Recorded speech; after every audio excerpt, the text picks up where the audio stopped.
इज़रा की पुस्तक अध्याय 1।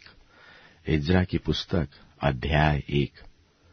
फारस के राजा कुस्रू के पहले वर्ष में यहोवा ने फारस के राजा कुस्रू का मन उभारा कि यहोवा का जो वचन यिर्मयाह के मुंह से निकला था वह पूरा हो जाए। इसलिए उसने अपने समस्त राज्य में यह प्रचार कराया और लिखा भी कि फारस का राजा कुस्रू यो कहता है कि स्वर्ग के परमेश्वर यहोवा ने पृथ्वी भर का राज्य मुझे दिया है, और उसने मुझे आज्ञा दी कि यहूदा के यरूशलेम में मेरा एक भवन बनवा। उसकी समस्त प्रजा के लोगों में से तुम्हारे मध्य जो कोई हो, उसका परमेश्वर उसके संग रहे, और वह यहूदा के यरूशलेम को जाकर इस्राएल के परमेश्वर यहोवा का भवन बनाएगा। जो यरूशलेम में है वही परमेश्वर है।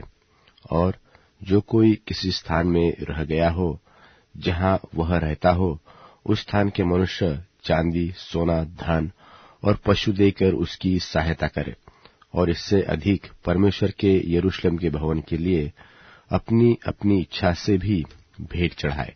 तब यहूदा और बन्यामीन के जितने पितरों के घरानों के मुख्य पुरुष और याजकों और लेवियों का मन परमेश्वर ने उभारा था कि जाकर यरूशलेम में यहोवा के भवन को बनाए।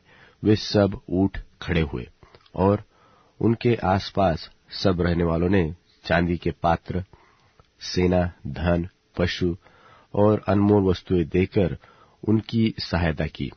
यह उस सबसे अधिक था जो लोगों ने अपनी अपनी इच्छा से दिया। फिर यहोवा के भवन के जो पात्र नबूकदनेस्सर ने यरूशलेम से निकालकर अपने देवता के भवन में रखे थे, उनको कुस्रू राजा ने मिथुदात खजांची से निकलवाकर यहूदियों के शेष बस्सर नाम प्रधान को गिनकर सौंप दिए।